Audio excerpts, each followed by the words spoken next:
Los pueblos que ocuparon los territorios que hoy corresponden a Ecuador y Perú convivieron y guerrearon desde tiempos inmemoriales. Basta remontarse a las campañas expansionistas del Incario desde el sur del continente y la disputa del trono entre el cusqueño Huáscar y el quiteño Atahualpa, que a la postre marcaron el fin del imperio en manos de la corona española. El conflicto entre Ecuador y Perú nace con la independencia del país y después de que nos separamos de la Gran Colombia en 1830. A lo largo del siglo XIX, ambos países intentaron negociaciones directas con miras a resolver el conflicto territorial sin un resultado favorable.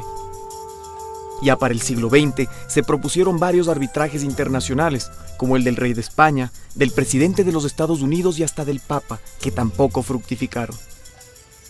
La tensión entre los dos países escaló varias veces durante el siglo pasado hasta desembocar en conflictos bélicos, como la llamada Guerra del 41, que marcó un hito en esa relación y concluyó con la suscripción del Protocolo de Río de Janeiro en 1942. Hasta que en el año 1947 se suspendió la delimitación porque entre los ríos Santiago y Zamora se encontró que existía un río en el medio, el Cenepa, y se declaró entonces inejecutable ese momento el Protocolo de Río de Janeiro. A partir de entonces, varios gobernantes ecuatorianos intentaron poner fin al diferendo con el vecino del sur por la vía diplomática sin mayor éxito. En 1960, por ejemplo, el presidente Velasco Ibarra declaró la nulidad del protocolo, misma que no logró respaldo ni reconocimiento internacional. Para inicios de 1981, Ecuador y Perú volvieron a las armas en el conflicto de Paquilla, que costó otras tantas vidas y profundizó la controversia entre los dos países. Heroicos luchadores de Paquilla, Machinaza y Mayaicu. Ya en 1985, el presidente Febres Cordero retomó la tesis de la nulidad a través de la metáfora de la herida abierta, que suspendía cualquier negociación hasta que existieran condiciones favorables. Soportando el país. Pero como se mantenían altos niveles de tensión, en 1991 los cancilleres de ambos países firmaron un pacto de caballeros que establecía, entre otros acuerdos, un área de seguridad en la zona no demarcada de la frontera, respetando el status quo acordado décadas atrás. Las amenazas que existían era romper un statu quo que había habido por muchos años. El statu quo era que no se cruce la línea Cóndor-Mirador-Cuangos. Esta actitud del ejército peruano no consideró que las Fuerzas Armadas ecuatorianas llevaban un intenso proceso de reestructuración, formación, capacitación y perfeccionamiento que marcarían la diferencia en el conflicto que estaba por comenzar. Aprendimos del 81 muchas cosas. Por ejemplo, el 81, las tropas que resistieron los ataques eran conscriptos y gente movilizada.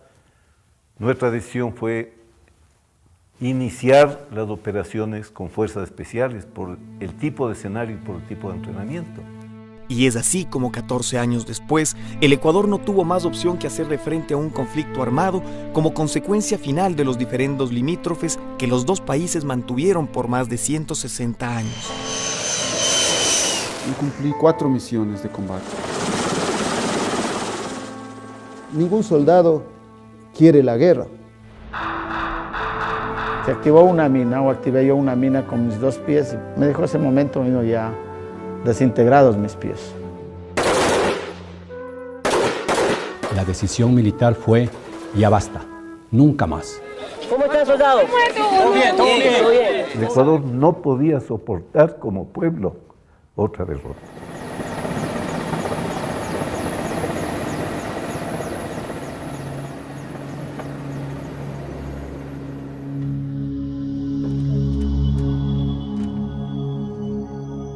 Volver acá a los 20 años, bueno, yo tengo un cúmulo de emociones. Los recuerdos pasan por mi mente muy fugazmente. Para finales de 1994, las hostilidades entre Ecuador y Perú habían vuelto a escalar y el inusual desplazamiento de tropas hacia la zona de la cordillera del Cóndor eran señales inequívocas de que se avecinaba un conflicto armado que no se había podido resolver por vía diplomática. ¡Viva el Ecuador!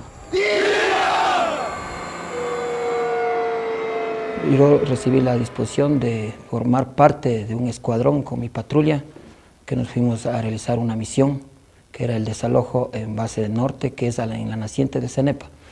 Fue ahí donde inició la guerra en sí. El 26 de enero de 1995, una guerra no declarada y focalizada en la cordillera del Cóndor había comenzado. Los enfrentamientos se intensificaban y dejaban como resultado un costo humano altísimo.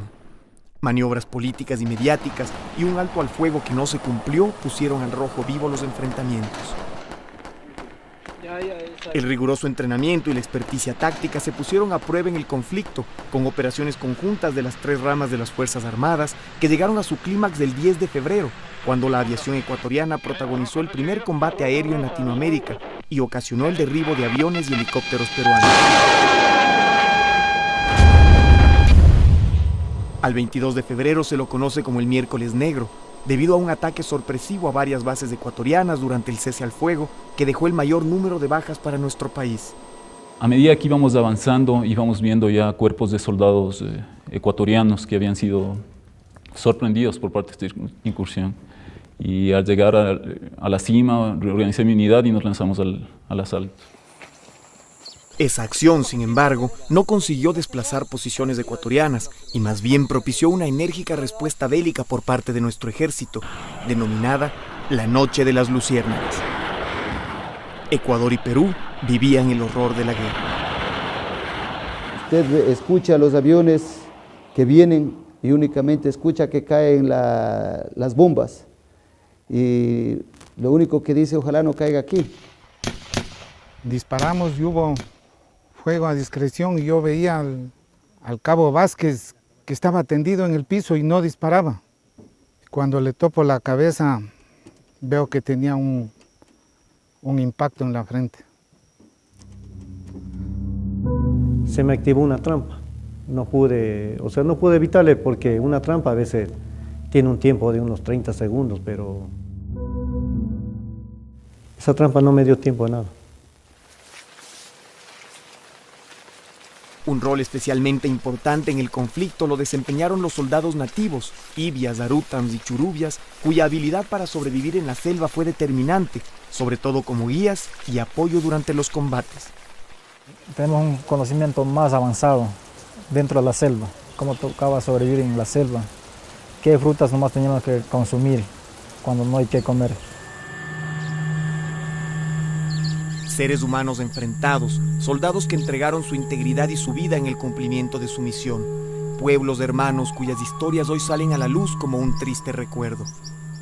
Giovanni Cáceres lo ocultamos inicialmente en nuestra base abajo en el Maizal y durante los próximos 3 días permaneció en una de nuestras trincheras hasta que podamos evacuarlo por tierra. Luego de estos 3 días, con la misma bandera que él portaba en su mochila, cubrimos su cuerpo nuevamente y con los soldados que él comandó inició su camino a la inmortalidad. Es muy distinto perder un hijo. Cuando él ya se graduó de bachiller, quisimos conseguirle un puesto de civil, él no quiso. Dijo, no papá, yo me hago militar, y le costó la vida. Había jurado besar la tierra cuando llegue a Patuca y eso es lo que hacía. Mirar al cielo y dar gracias a mi Dios de que me dio la oportunidad de regresar vivo. De mi pelotón perdí 4 hombres en combate y el alma poco rota de no haber podido traer sus cuerpos porque se quedaron en el campo de batalla. Los destacamentos de Soldado Monje, Teniente Hugo Ortiz, Base Norte, Base Sur, Coangos, Cóndor Mirador, Cueva de los Tayos, Layé, pero sobre todo Tigüinza, se convirtieron en referentes para la unidad nacional y en símbolos del heroísmo de sus soldados. Una de las fortalezas con las que contaron las Fuerzas Armadas durante el conflicto del Cenepa fue el apoyo incondicional de su pueblo, que dejó a un lado cualquier diferencia interna para respaldar a sus soldados. Cuando las tropas del Grupo Fuerzas Especiales 26 se movían hacia el sector de Hualaquiza, a lo largo del camino estaba la población y le iba apoyando, le iba dando vítores. En algún lugar donde hacíamos algún campamento, pues inclusive de lo poco que tiene nuestra nación, nuestros conciudadanos, nos daban de alimentar a los soldados. El apoyo ciudadano que recibieron las tropas se hizo sentir en cada rincón del territorio nacional y mucho más en las poblaciones de frontera. El eslogan del presidente, ni un paso atrás, eso se hizo conciencia en toda la gente y pues estábamos al frente, ¿no? Todas ahí nos pasábamos enfundando las habas tostadas, también los tabacos poniéndoles en funditas.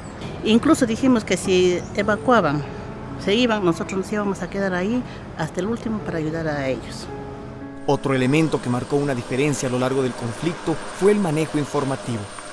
El Ecuador abrió un centro de prensa internacional desde donde se coordinaba la información que se emitía al exterior y se brindaban todas las facilidades, acceso a documentación, entrevistas, movilización al centro de operaciones y seguridad en la zona para corresponsales y periodistas del mundo entero. El éxito fue decir la verdad. Todos los periodistas que llegaban a nuestro país tuvieron acceso a ir al lugar de operaciones. Lo que se dijo es, vengan, esto es lo que está pasando, ¿no es cierto? Y para que nos crean nuestros boletines y lo que dice, vengan ustedes y hablen con los soldados y vayan a la frontera. Luego de un mes de conflicto bélico, los gobiernos de ambos países se sentaron a la mesa de negociaciones que traería consigo una paz definitiva, un desafío conjunto que honrara la voluntad de dos pueblos hermanos y el sacrificio de cientos de soldados. Y aunque parecería que esa herida abierta tardaría mucho en cerrarse, han sido los mismos héroes del CENEPA quienes, con su ejemplo de valor y esperanza, han demostrado cómo la ilusión por la vida puede más que el recuerdo de la muerte.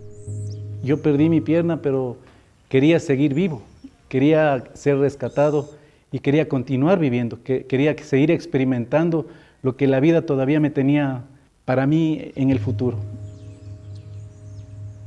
Y la negativa fue que después de que yo había perdido mi pierna, yo me volví déspota, me volví hiperpotente, me volví de todo. Sí, me dediqué mucho al alcohol. Luego de esto, el ejército ecuatoriano vio que uno de sus héroes se encontraba perdido en ese mundo, ¿no? Muchos soldados que utilizan prótesis en sus miembros inferiores comenzaron a correr, unos caminar. Y bueno, y fue poco a poco que comenzamos a hacer historia. Historia dentro de nuestra patria mismo. Sin nunca pensar que yo iba a representar a un país, sin nunca pensar de que yo iba a ser una persona de que iba a ser ejemplo de muchas personas, ¿no? A lo largo de los años, el Estado ecuatoriano y sus instituciones han retribuido la heroicidad de estos hombres y mujeres con homenajes y condecoraciones y les han brindado nuevos horizontes de vida que han incluido distintos reconocimientos y, según el caso, también acompañamiento psicológico. Otros, que han concluido ya sus carreras, se han integrado a distintas esferas de la vida civil. En cuanto a las viudas y huérfanos de la guerra, el Estado ecuatoriano los ha protegido con viviendas, pensiones vitalicias y becas de estudio. La guerra es, desde todo punto de vista, un hecho de destrucción y muerte que debe ser evitado por cualquier vía. El 95 nos hicimos respetar nuestra soberanía, nuestra dignidad. Yo me siento orgulloso de haber sido parte de esa generación que nosotros decimos la generación de la victoria. El éxito del CENEPA fue cuando aquí en Quito, Ecuador y Perú aceptaron que cada país ponga la lista de los impases subsistentes. La historia ha demostrado, después de la guerra hay que sentarse para la paz. Yo creo que la heroica acción de las Fuerzas Armadas ecuatorianas permitió la recuperación de la autoestima de los ecuatorianos, permitió además el reconocer la existencia de un problema, nos permitió superar el trauma histórico del año 41 y por último nos permitió suscribir el acuerdo de paz en base al único documento de límites que había entrado en vigencia en la historia, que era el Protocolo de Río de Janeiro. Ecuador y Perú suscribieron un acuerdo de paz definitivo el 26 de octubre de 1998. A partir de entonces, asumieron un reto aún mayor, la construcción de la paz. Y en ese afán se emprendió una iniciativa única en el mundo, el Plan de Desminado Humanitario. Los soldados de ambos países limpian las zonas fronterizas de la amenaza que representan las minas antipersonales. Llevamos 14 años. Hemos liberado al país de 400.000 metros cuadrados aproximadamente de áreas polucionadas por las minas, principalmente en las provincias de Loja, El Oro, Santiago, Zamora Chinchipe y Pastaza. Y queda un reto importante al 2017 con un ideal tan grande como es un Ecuador libre de minas. Ahora el Ecuador y Perú son parte de una de las mayores experiencias internacionales en desminado. Las dos Fuerzas Armadas, los dos países se intercambian información calificada como secreta muchas veces para proceder al desminado. Esto hace bien a la población de los dos países, pero sobre todo a la población fronteriza. Este momento histórico también propició la creación de la Unidad Escuela de Misiones de Paz de Ecuador, que ha permitido prestar su contingente en operaciones de mantenimiento de paz y asistencia humanitaria en otros países. Una vez que hay los acuerdos necesarios para que la ONU pueda proporcionar este apoyo con personal tanto militar, policial o civil, que se despliega justamente para mantener la paz en un país donde está quebrantado por efectos de conflicto o problemas de derechos humanos.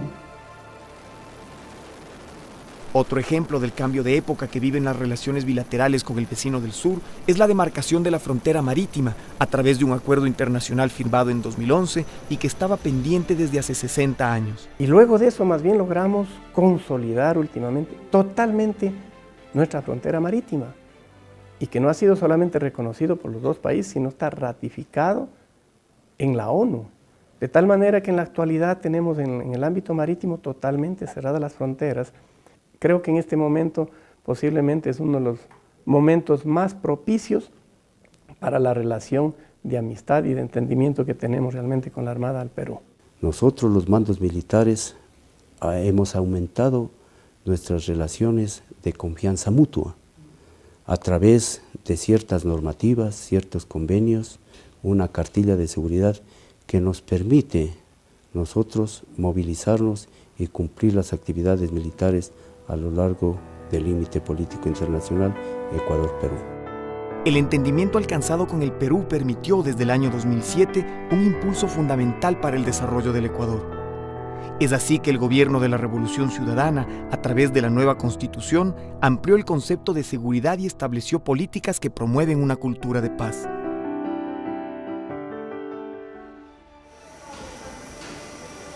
Este cambio de visión hacia la construcción de una cultura de paz con desarrollo se reflejó también en el cambio de rol de las Fuerzas Armadas, plasmado en la Constitución de Montecristi y desarrollado en el Plan Nacional para el Buen Vivir y la Agenda Política de la Defensa, como una institución de protección de los derechos, libertades y garantías de los ciudadanos. Que las Fuerzas Armadas han sido un apoyo fundamental para el desarrollo del Estado ecuatoriano, para apoyar a sus instituciones y especialmente estar junto a su pueblo. Otro de los hitos de la paz que ha sido fortalecido y ejecutado de forma prioritaria por este gobierno es sin lugar a dudas el Plan Binacional de Desarrollo de la Región Fronteriza Ecuador-Perú, que constituye una experiencia inédita y exitosa para promover la integración y apoyar proyectos de inversión prioritarios y estratégicos, binacionales y nacionales, además de articular y coordinar programas y procesos de desarrollo para la zona de integración fronteriza. El eje de la relación bilateral es el ser humano y la garantía de sus derechos ciudadanos. En ese sentido, se establece como primera iniciativa, luego de procesos de desconfianza, a una confianza absoluta hacia el desarrollo. Y se plantean diferentes ejes estratégicos de la relación bilateral enfocada al desarrollo fronterizo.